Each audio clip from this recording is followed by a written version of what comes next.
Everybody is tonight's theme as your Sears Radio Theater host Andy Griffith presents Jim Jordan in The Troublemaker. Your esteemed father is not about to do an El Poldo. I called again, introducing myself as Adnan Mubarak Sofin, Finance Minister of Kuwait. And I was brushed off again.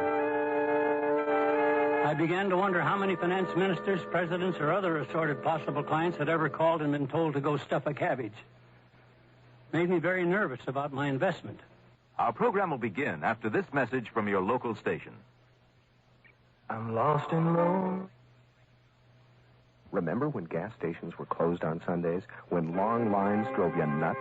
Well, listen to this. A big gas price hike may be on the way. Gas could go to $1 a gallon. International Motors brings you gas-saving new 78 Datsuns at low 78 closeout prices. Save on the Datsun B210 and hurry in to register for the fantastic ski giveaway this weekend. 3 pair of Olin skis and bindings courtesy of Bobo's Rena Ski Shop. No purchase necessary, no obligation, but you must be present to win at International Motors. 2620 Kitsky Lane, open 7 days a week. Say, are you one of those pretty Mackenzie dancers from the Bodacious show? Yes, I am, sir. I sure enjoyed the show. Saw it 7 times. That Ken Newton on that fiddle and Vera Van on banjo, something else. And them jokes of Gail Baker. I never laughed so hard. And you dancing girls with them high-kicking, high-stepping routines. And that Blue Bayou number, woo-wee. Thank you very much, sir. Say, how about coming out to the truck and I'll show you how to double clutch? You dovers are all alike. See Bodacious at Vic Hobson's historic Riverside Hotel. At 6:45 this morning, Charles Kirby, a man in his late 60s, skips down the outside stairs that lead to his little apartment over a garage, takes a deep breath, savoring the crisp morning air, listens to the birds singing, walks down the driveway, the man with a smile on his face, at peace with the world. He takes out the sports section, flips back to the financial pages, runs down the New York Stock Exchange quotations, and then... Judas Priest. No longer at peace with the world, his face a mask of fury, Charles Kirby stormed back into his house. When Charles Kirby retired, he counted on an upward-headed computer-related company called Extronics to support him comfortably, if not luxuriously. His broker referred to it as a tiger. Well, the tiger had just bit him. Kaufman, George, and Moss, this is Larry Bendel. This is Charles Kirby, Mr. Bendel. What in the world has happened to Extronics? Well, Charlie, here's the way I see it. Hold it. What right have you to call me Charlie? Well, I know your father. He calls me sir. Oh, I'm sorry, Mr. Kirby. You should be. Now, you were going to tell me the way you see it? Well, the truth is, sir, I don't know what's going on with Extronics, and nobody else does either. You've got a gold star, Bendel. Your honesty is refreshing, if not nourishing. I'm going to let you in on a little secret. Yes, sir? I am a lone man. I'm retired and no longer young, who is about to take on a corporate giant and bring it to its damn knees. And may the fur fly where it will. And that's just the beginning of our story.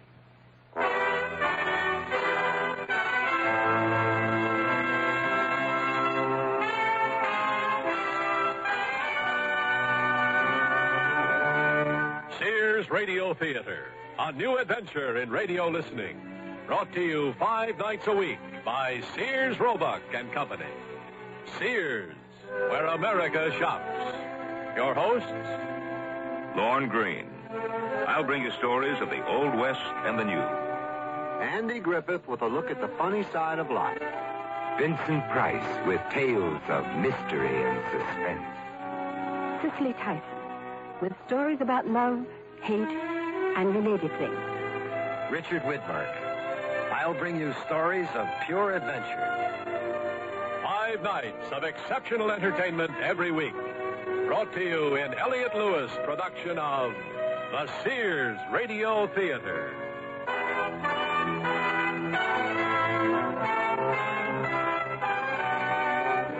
Our story, The Troublemaker, by John L. Green.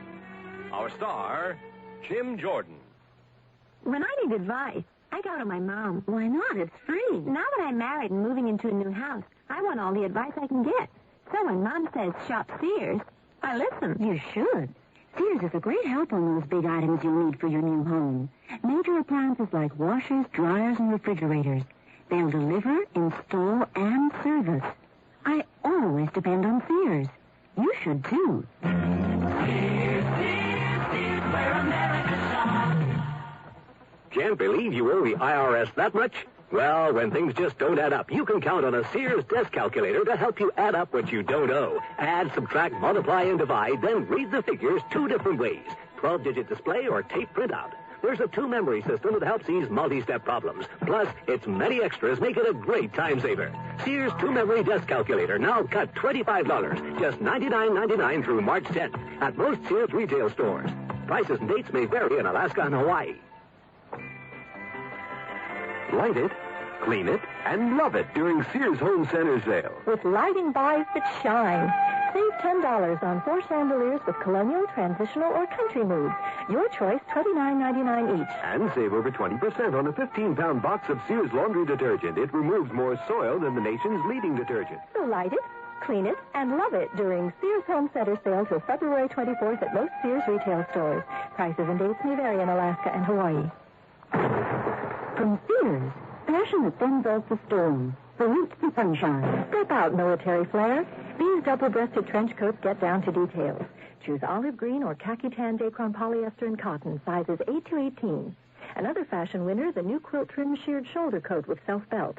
In chino beige polyester and cotton, sizes 6 to 16. Both coats come with a nylon lining. Fashion that then builds the storm. Salutes the sunshine. In the coat department at most larger Sears retail stores.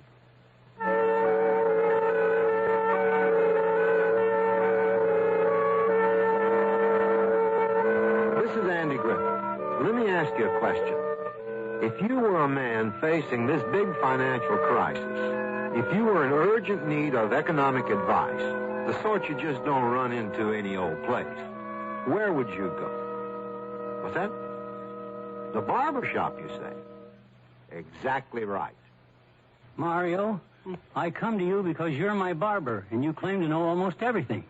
What's going on with Extronics?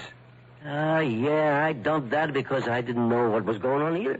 Well, their plant is in your area, isn't it? Mm-hmm. Don't you ever hear anything? I'm counting on Extronics to support me in style, and that includes this expensive haircut. There's a bar down the block where some of the guys from Extronics show up. It's got a picture out front of a wild pig with a spear in him, and it's called a bloody boar. You get it? You see the... Mario, don't explain jokes to me, or I'll cut your throat with a lady's razor and make it look like suicide. Go on. Well, I just heard grumbling there, so I sold. Yeah, thank you, Mario Seville. And now back to you in the studio, Charles Kirby. I returned home to change my costume, and just as I was about to leave for the West Valley to see what I could find out about Extronics, my darling daughter arrived in her usual fashion. Good afternoon, Daddy. Damn it, Carolyn. I've told you not to knock and bust in here immediately like an English maid with the paper and the morning tea. I might be entertaining. Oh, you're always entertaining, Daddy. Well, you know what I mean. At your age, Daddy? Carolyn, I'm still strong enough to flip you over my knee and let my right hand explain about respect for your father. Now, what was it you wanted? I just wanted to tell you I'm pregnant. Isn't that wonderful? Oh, I suppose. But that's one of the easiest things in the world for a girl to be. Daddy. Congratulations to you, and congratulations to Paul. Thanks. And remind me to congratulate you again in 9 months. Now, lock up, daughter. I'm heading for a sink of iniquity in the West Valley. Oh, Daddy, do you have to wear that noisy jacket? Thank you for your prompt reply. Well, the Bloody Boar turned out to be very cozy. Good drinks, fish and chips, darts, and fortunately for me, a medium-high-level disgruntled Extronic employee. Sure. I know what's wrong with Extronics. How'd you know I was with the company? The Extronics ID pinned to your shirt, the Extronics windbreaker, and the Extronics cap. Pretty observant, aren't you? Well, just a shot in the dark.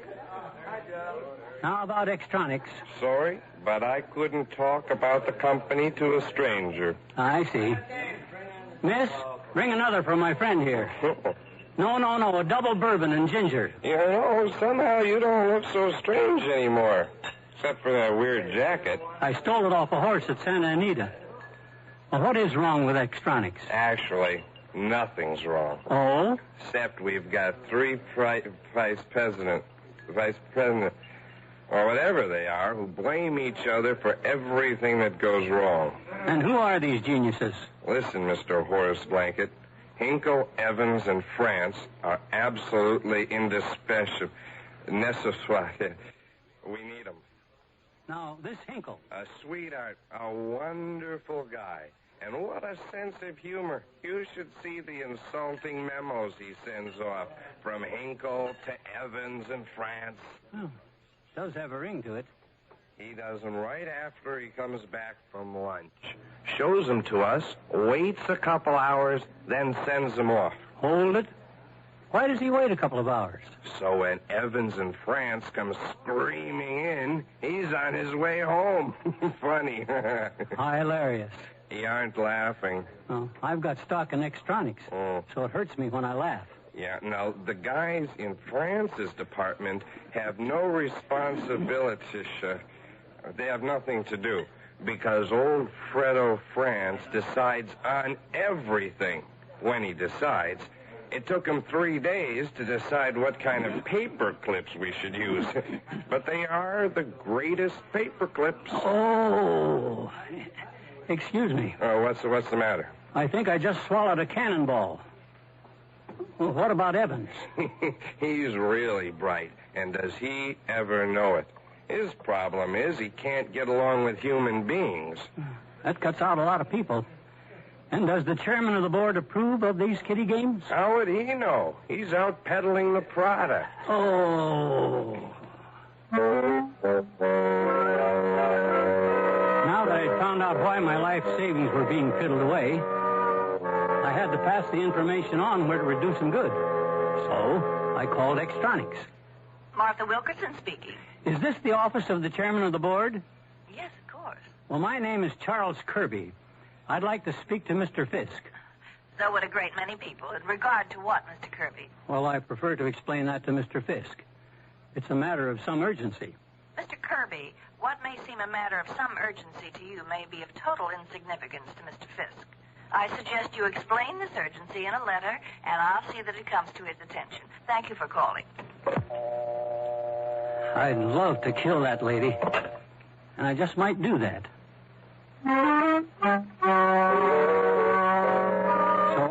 I wrote a letter that E.B. White would be proud of. Erudite and witty, but not too witty. And after a few days... Who's there? A relative. Oh, come in, daughter. Well, are you sure the coast is clear? Yes. There isn't anybody in a black negligee hiding in the broom closet? Oh, for heaven's sake. The mail was there, and you've got a letter from Extronics. Let me see it. Oh, don't snap. Well, I don't believe it. It's a form letter.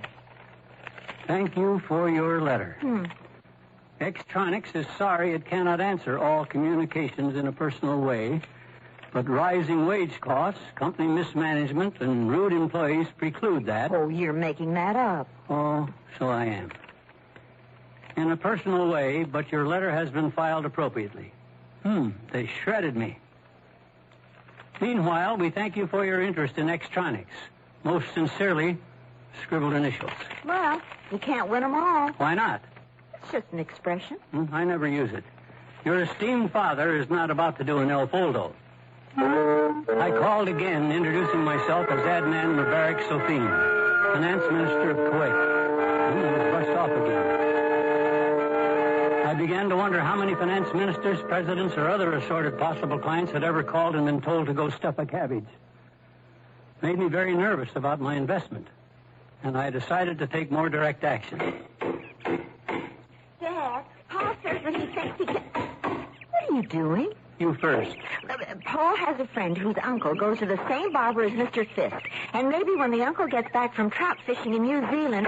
Stop.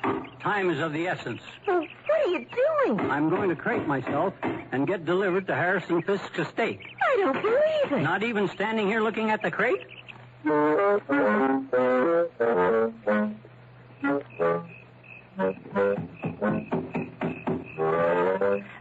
damn it, Harry. Don't shoot. Yeah, but who knows what's coming out of the crate? Could be the ultimate blob, the goo from outer space, the toty-potent cell. Oh, why can't you read a sports page instead of science fiction? Oh, hold it. Oh, hold it.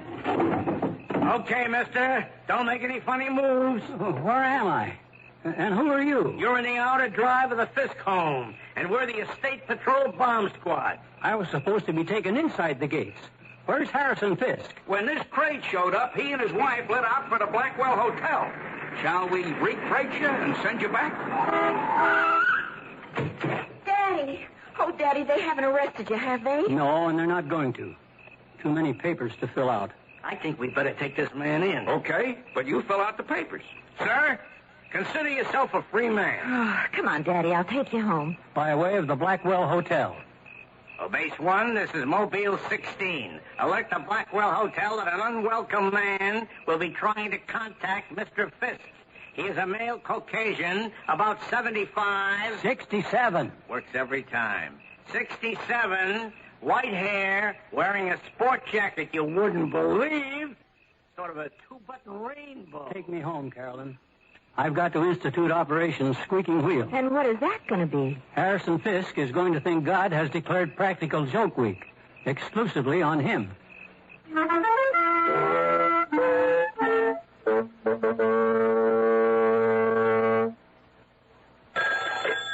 Sarge, this is Officer Murray. Women carrying babies have been going into Sears all day long. All week long, officer. What? It's Baby Week at Sears, Murray. A great time for play suits, snap-side shirts, playpens, Jenny-Lynn baby furniture, blankets, and a whole lot more. Mothers and mothers-to-be shop Sears all during Baby Week. Come on, Sarge. How come you know all this? Because my wife and Sarge Jr. are probably at Sears right now. Because Sears has baby buys bundled up. Sears Budget Shop has a vested interest in value. Vested dresses and vested skirts and pant sets in sizes 8 to 18. Styled just right for spring. They're romantic flounce dresses topped by vests. Tunic pantsuits coupled with vests. Also the tunic and skirt smartly finished with a vest. The vest, the season's fashion basic. Lots of exciting print and solid color combinations, so you can be choosy. Invest in fashion. Invest in value. Vested dresses and vested skirt and pant sets in the Budget Shop at most larger Sears retail stores. Darling, I'm a mattress who knows what to wear. Solid color percale sheets in Sears Medley collection, of course. This gorgeous sheet I'm wearing speaks for itself. The color is called Indian Sand. Isn't that stunning? I wear sheets of royal blue, lemon yellow. Sears has a dazzling selection of up to 24 colors. And the fit, well, just look. I can't understand why mattresses wear anything but these smooth perma-press sheets. Honestly, darling, I wouldn't wear anything else. Sizes from twin to king in most Sears retail stores and in the catalog. I love to eat. But it takes so long to cook. That's why we both love our new Kenmore microwave oven from Sears. I can cook a 5-pound roast medium rare in just 30 minutes. Or 3 strips of bacon in 3.5 minutes on a paper plate.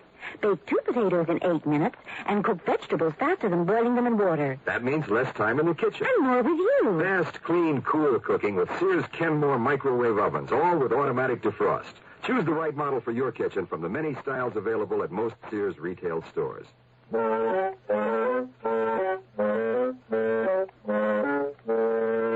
takes a large barrel full of imagination to come up with a scheme that'll make somebody listen to what you have to say. Charles Kirby is such a man, which is a good thing since our story's about him. Harrison Fisk wouldn't listen, and so Charles Kirby raised his voice a little bit, so to speak. Monsieur and Madame Fisk, pardon the interruption. Everything is perfection as usual, Emile. The salmon is marvelous. Oh, thank you, merci. But I have just been asked to hand this note to you. Mrs. Fisk gets all the notes in this family. This seems to be for you. Oh? What is it, dear? Your car is not here. It has been reparked at the Acapulco restaurant in Long Beach. You'll like their margaritas. Do you know anything about this, Emile? Oh, they do have very good margaritas. No. About my car, for heaven's sakes. Well, no, sir. Well, check on it, Emile. Check on it. I'm afraid your car's not here, sir. Oh, bleep. Harrison.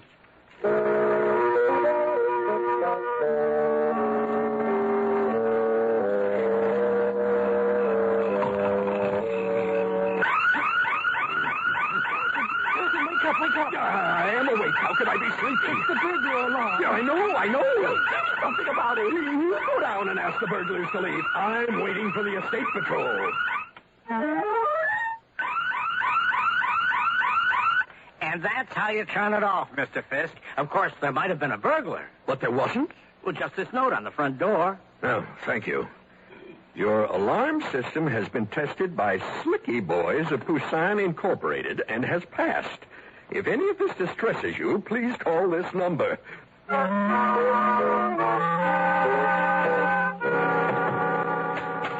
Mr. Fisk, I asked not to be disturbed. Maybe you'd like to write the quarterly report. Very well. I'll tell Mrs. Fisk you can't see her. Oh, wait a minute. What's she doing here? Trembling since you asked. She's almost hysterical. Well, bring her in. Yes, sir. Oh, my God, now what?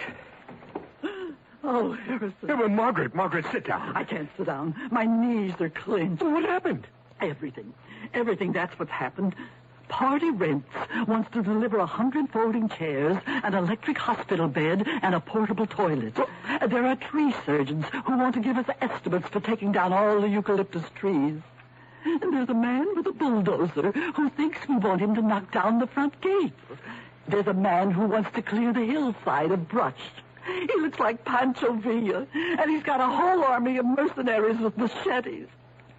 There are four plumber's trucks.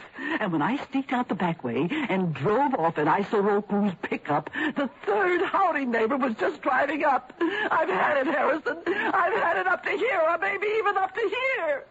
Oh, I love you, but you seem to have a lousy karma lately. And I'm thinking of leaving you before somebody has a charity block party in my house. All right, Margaret. I think I know what I have to do. It's all right now. It's all right, darling.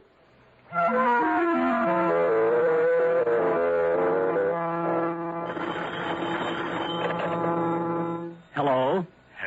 This is Harrison Fisk. I gather you'd like to talk to me. There's a tavern not far from your plant called the Bloody Boar. I'd like to meet you there alone in an hour. I assure you it will be good for you, for me, and for Extronics.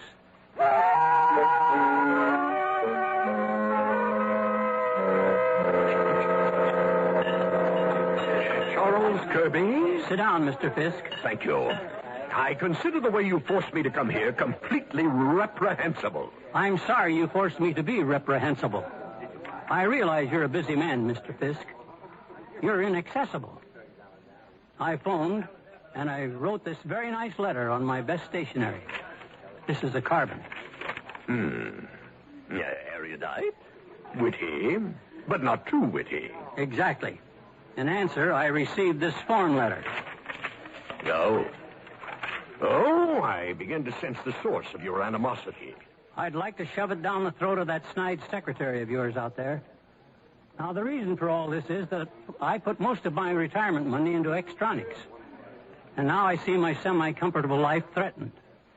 So I found out why Extronics stock is going down. How could an outsider possibly... I talk to insiders. You have three factions here that don't get along. Groups headed by Hinkle, Evans, and Trance. So your management is divided. Or as today's kids put it, polarized. As chairman of the board, you should have done something about this 3 years ago. You're quite right. But goodbye, Mr. Kirby. You sit right down, or I'll tear this solid gold button right off your jacket. All right. I'll hear you out. But I know the problem. I can't fire any of them. They're too good, too important. And they're also prima donnas, and if I speak frankly to them, they'll quit, and one of my competitors will hire them. Of course, if I don't fire them... Right down the drain. There's no solution. There's always a solution. Let me give you an example of a difficult problem. Once upon a time, an Arab died, leaving his 17 camels to his 3 sons. Half to the oldest, the third to the middle son, and a 9th to the youngest son. 17's a prime number. It's impossible. Yes, but then a wise man rode up on his camel, and they told him their problem. The wise man thought a moment, then said, "Suppose I lend you my camel, temporarily. Now, you have 18 camels, and half of 18 is 9. So the older son took 9 camels. Next, a third of 18 is 6, and the middle son took his 6 camels. And a ninth of 18 is 2 for the youngest son. And now 9, 6, and 2 are 17. And so this remaining camel, of course, that's mine. And with that, the wise man got on his camel and rode off. Shall I run the camels by you again? No. I was just thinking. It's an unusual solution. Well, I have a solution to your problem. And it's a little unusual, too. When I'm through, Hinkles, Evans, France, and you will be one big happy family again. You'd have to be a genius. Well, I do have my bright moments. And I expect to be well paid for them. Yes, right. But about the camel... Well, think about that for a while. First, I suggest you hire me, and then here's what you do and what I'll do.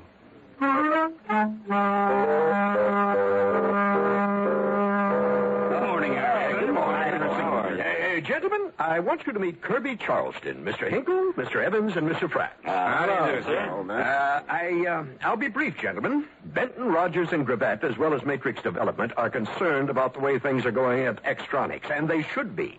Our dividend is going to be half of what it was last year. What are you talking about? Now, needless to say, they believe we're doing something very wrong. And they suggested Kirby Charleston here. He's been a very successful troubleshooter with other companies, and I'm confident he'll do as well here. Now, I want you to give him your cooperation and extend all courtesies to him, because he'll be working directly under me as special assistant to the chairman of the board. Oh, well, you won't find any problems in my department. I don't have any trouble. Nor do I. How can you be so damn sure? What? Your 3 departments make up the company, and the company is in trouble. At least one of you must be grossly misinformed about his own department. And I'm going to find out who it is. I wandered around Extronics for 3 days, asking questions, taking secretaries out to lunch. Very pleasant it was, too. Asking questions and filing the answers away. The 4th day, I visited Hinkle, just after his 3-martini lunch. Good afternoon, Mr. Hinkle. Hello. How was your lunch? Oh, delicious. Very tasty. What'd you have? What? To eat. Oh, what did I have to eat? Let's see. I had, You had veal kidney. Now, do you answer your mail now? Sure. I'll do it now. Never put off till today what you don't have time to do tomorrow. That's one of Fredo Francis' problems. Can't make decisions. Come to think about it, I ought to write him a memo about that. Yeah. I had veal kidney. How do you know? The shadow knows. Oh, he do.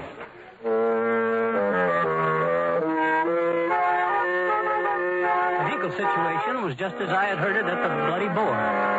So, one down. And the next day, I dropped in on Evans. A really nice, bright man. Miss Henderson! Where are you, Miss Henderson? Hello, Mr. Evans. Where did you come from, Mr. Charleston? I came from Ohio. Miss Henderson stepped away from her desk for a moment. What for? Guess. Well, that's another one I've got to replace, leaving her desk. Women. What was it that Shakespeare said about women? No. That's what Sherman said about war. You're right. Hey, have you found out who's creating the problems around here? Indeed, I have. Great. Glad to hear it. Anybody I know? You better believe it. I was reasonably sure that I was right about France, but I wanted to check. I dropped in as he was on the intercom to his secretary. And tell National Oxides I'll get back to him in 2 days. Then tell Henderson at Formula X I'll get to him with an answer in a day or so. And tell Harvey Levick I won't be able to talk a deal this week. I've got to look over all that material he sent me. Now, you've got to put off that meet. I'll get back to you later, Ian. Hello, Mr. Charleston. Mr. France. What can I do for you? Answer a few questions. Gladly. Have you okayed the order for the Syndrex Corporation? No, not yet. Haven't had time to look them over. Well, the space and tolerances are what you asked for. Why the delay? I've had other things to do. I'm taking care of it, Mr. Charleston. In a very sloppy way. What did you say? Surely you heard me. How long did Sendrex Corporation guarantee their prices? Now, you look here, Mr. Charleston. Today is the last day. I suggest you call them personally and say yes before you get a 15% hike. I'm a very busy man, sir. Would you mind getting out of my office? Out! I can only say to you what you said to me when I came in. Oh, gladly. I had found the problem. 3 of them. Now the trick was to solve them without losing the company and my retirement checks in the process.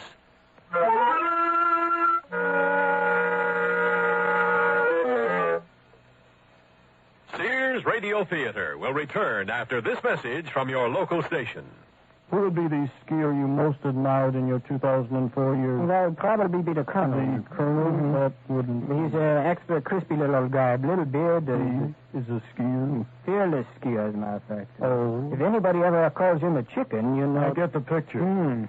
As a matter of fact, in the off-season, he used to ski down a big mountain of mashed potatoes. But, you know, Bobo Sheehan from Reno Ski Shop is a good friend of his. As a matter of fact, he convinced his wife, Leslie, to marry him. Oh? Yes, the Colonel was hobbling around Bobo's store with a broken wing. His leg, yeah. It might have been his wish fall. What about Leslie? Well, the Colonel heard this muffled voice in this rack of skier and Levi clothing. And Leslie. Bobo. He had bought so much great merchandise that he was about to suffocate himself. And she saved him? Took a pair of Olin skis and popped him out like a shoe on a promise that he'd marry her. Heartwarming. When did that happen? That was last Thursday. Kids were thrilled about it. Shop Bobo's Reno Ski Shop, 1200 South Wells Avenue. Okay. I gained 20 pounds in 2 months. Chocolate and peanut butter. Yeah, I never lost that weight either. With me, it was different.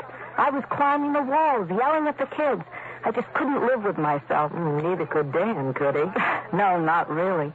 He said having a wife that smoked was better than being terrorized day and night. Better a friendly dragon than a nasty dragon, huh? Right. So anyway, I'm back to a pack and a half a day, addicted just like I was. Let's hold it right there. The American Heart Association wants you to know that smoking cigarettes becomes a habit, not an addiction. Habits can be broken.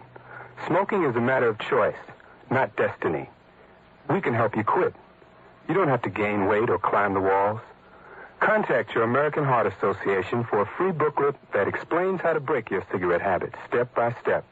The American Heart Association wants you to know we're fighting for your life.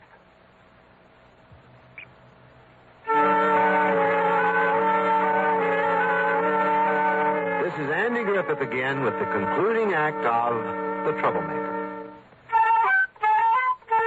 There are several ways of skinning a cat.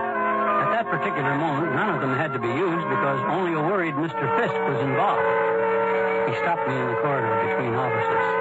What about those camels? Well, I can tell you more about Extronics, and I think it's about time to set up a meeting. Oh, good. Hinkle's coming this way. I'm ready for him. Hello, Harrison. And Mr. Charleston. Well, I'm glad you're here, Mr. Hinkle, because I don't like to talk about people behind their backs. You mind if I eavesdrop? Drip away. I was just about to recommend to Mr. Fisk that you not be allowed to make any company decisions after 1 o'clock. And what does that mean? It means that those 3 martinis at the Simpering Bull turn your brain into a bowl of minestrone. Oh, wait a minute. Your judgment goes to pot. People tell you things you wouldn't even look at in the morning. You get childish and write insulting memos. This is a company, Mr. Hinkle, not a daycare playground. Oh, now, Mr. Charles. Are you trying to call me an alcoholic? I'm trying to avoid calling you an alcoholic. I'll leave it to Mr. Fisk to act on my recommendation. I have more to do, but I'll tell you something, Mr. Hinkle. You and your 3 martini lunches are one of the things wrong with Extronics. Did you hear that? Oh, every word, clear as a bell. Well, I resent this guy. I don't blame you. Of course, I have seen some of your memos. Well, I sometimes get in the mood to write a memo. Is it usually after lunch?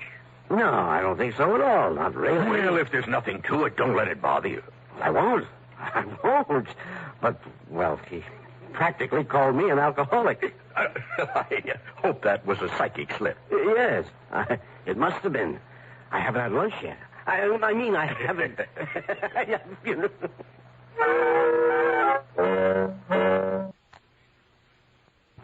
And why is that, Mr. Charleston? Wouldn't you like to know? You would, and I'll tell you. I was planning to play a tape of a phone call in which your attitude toward the president of System 3 Semiconductors can only be described as outrageous. My God, is that who that was? Naturally, Mr. Matsumoto didn't get through to Mr. Fisk. Matsumoto? And he won't call again unless I persuade him to reconsider. Oh, I wish you would. Oh, yes. Very well. Well, I'll just tell him that... I'll tell him Martha's father and mother died in an automobile crash the day before, and she was out of sorts. I'll say it was her car. I'll go, but please don't play that tape. Very well. The point is, try not to filter out everybody. I got the point, Mr. Charleston, and I'll be more careful.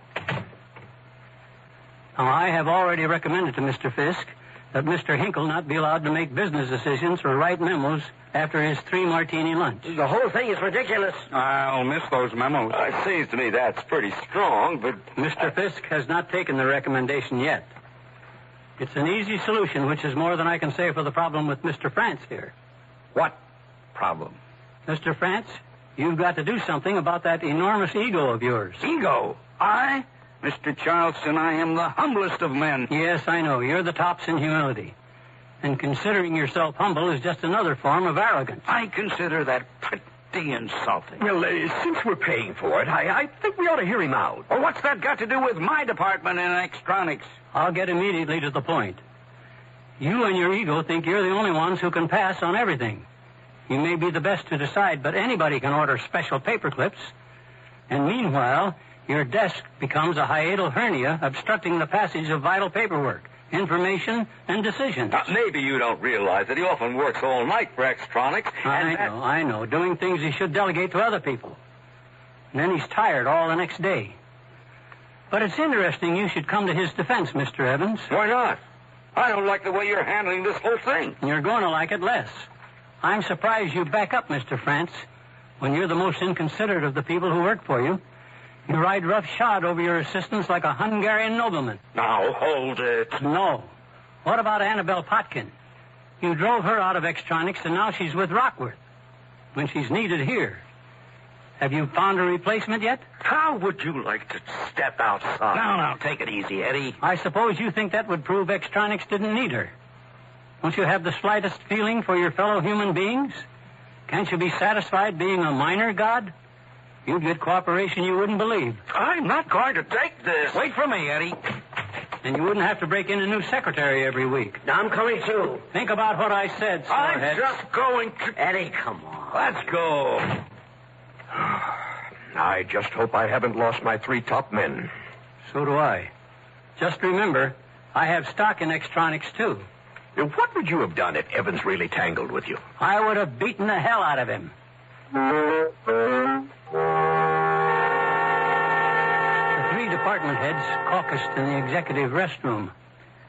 Let me tell you one thing, boys. We may have had our differences, and we may have needled each other more than was absolutely necessary, but we have got to get together and get rid of this character. Eddie, would you go in and shoot him now if we all promised to swear you were in Chicago at the time? I'm tempted. And, Harry, you may have to wait until 5 for your martinis for a while. I may take up jogging for lunch. I didn't know we lost Annabelle Potkin. I shouldn't have yelled at her. She's too sensitive. Seems to me somebody found your sensitive spots recently. You could say that. All right. I agree with Fredo. We've got to sign a truce, back each other up, and tell Harrison to wrap up Kirby Charleston and send him back to Benton, Rogers, and Gravette. Yeah, but we're going to have to stop taking Extronics for granted. Yeah, we've all been doing it. Yeah, first things first. Are we prepared to tell Harrison or else? I am. I am, too. No, not me. Not me. I didn't go out for lunch today. I thought you seemed friendlier. Oh, wait a minute, Eddie. Now, hold it. We've got to go back to what we used to be. The 3 Musketeers, the can-do kids. And it's got to be one for all and all for one. Are we ready? Almost. Thank you.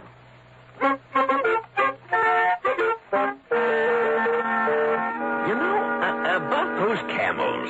Now, the old Arab. I've been wondering how... Oh, here they come, Charles. You were right. Go ahead. Say anything.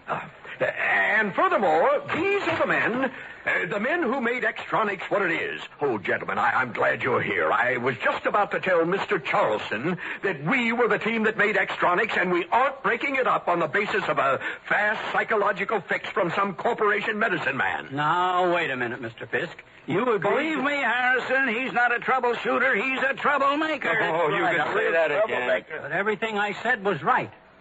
Hinkle was screwing up with his martini lunch. France wouldn't let anything get done in his department without his initials. And Evans was alienating everybody in his radiation fallout zone. Douglas MacArthur was a pussycat in comparison. That's enough, Charleston. But wait, it's all true. These men don't realize how they've been kicking Extronics down the tube by fighting among themselves. I don't want to hear it, Mr. Charleston. But you've got to hear it. No, I don't. Mr. Charleston, you may be very perceptive, you may be very bright, and you may even be very right. I'll have to check with my 3 right-hand men about that, because they've always been honest with me. But as far as I'm concerned... No, I'm not through yet. My work isn't done here. Oh, that may be so, but all I can say is out. I see. Well, I can't imagine how you're going to survive. Goodbye. Hey, all right. How about that? One cheer for the chairman. Hip, hip, hooray! Fellas, I'm sorry I hired him, but everything was going down. I didn't know what to do, but I had to do something. Maybe there's something to be learned here. I just wouldn't have the slightest idea.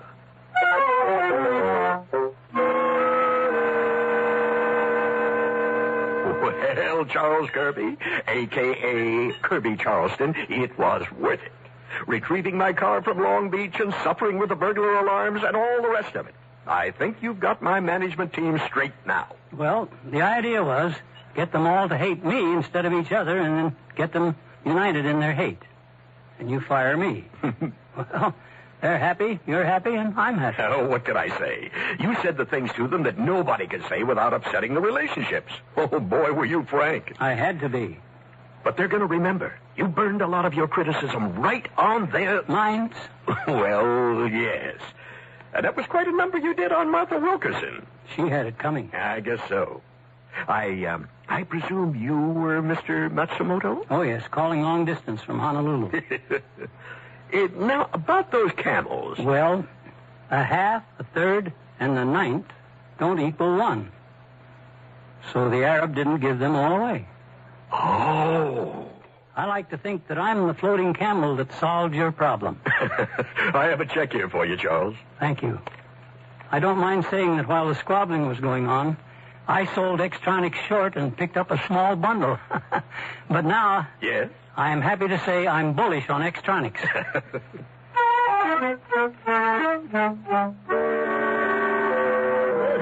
keep hearing those people talking. Some really impossible guy was hired by this company. I think it was the one you used to be interested in. Contronics? Extronics. No, Contronics. Or maybe it was Centronics. Extronics, Mario. That's what I said, Extronics. Well, he went over there and blistered the whole management team. Rumors. They said he was an older guy in his 50s. Oh, so they said that, eh? You know? Well, I don't know how to put this, but let me tell you something, Charlie. Mr. Kirby, damn it. Sorry. You're going to tell me what? Yes. Mr. Kirby, I was just going to say that you ought to do something with your time. Oh, I'll think about it, Mario.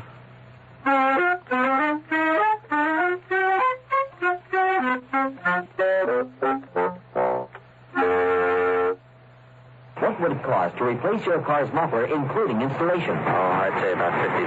No, wait, $45. Maybe around $30. Just about $40. The aluminized Sears muffler is only $19.99. That's half of what I guessed. It's hard to believe. On a Cadillac? That's a terrific price with installation included. Should have known it. Sears. The muffler, just $19.99 installed. Clamps if needed, 99 cents each extra. Sizes to fit most American-made cars. Prices may vary in Alaska and Hawaii at most Sears Tire and Auto Centers. The suit to own, if you could own only one, is on sale at Sears. The $119 four-piece vested is now $89, a $30 savings. The suit, contrasting slacks, and reversible vest make 6 different outfits. The four-piece vested suit, it should be the suit you own. On sale for $89 until February 24th in larger Sears men's stores. Style, sense, satisfaction. Sears men's store. Prices and dates may vary in Alaska and Hawaii. Generations ago, families dined by the warmth of the open hearth. Today, Sears rekindles this spirit with its open hearth dining room furniture. Faithfully rendered early American designs and careful workmanship give it an heirloom quality. The satin glow and warm highlighting of Sears open hearth take 26 steps to achieve. There's no shorter method to bring out the beauty of the wood. And like all good furniture, open hearth is made to last for a long time with sturdy tongue and groove and mortise and tenon construction. Choose from 16 different pieces of open hearth at most Sears retail stores. I sell draperies at Sears. Yesterday, a lady came in and said that she'd been in and out of about every store in town looking for draperies and at this point didn't know what she wanted anymore. I asked questions about her tastes and decor and then made suggestions. She was thrilled. She found what she wanted and learned a little, too. It made me feel good to know that I helped her out. Sears people are friendly people who help you find what you want. Sears, where America shops.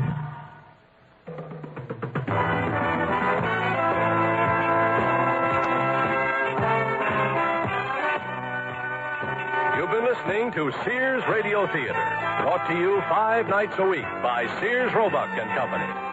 Sears, where America shops. The Troublemaker was written by John L. Green, produced and directed by Elliott Lewis.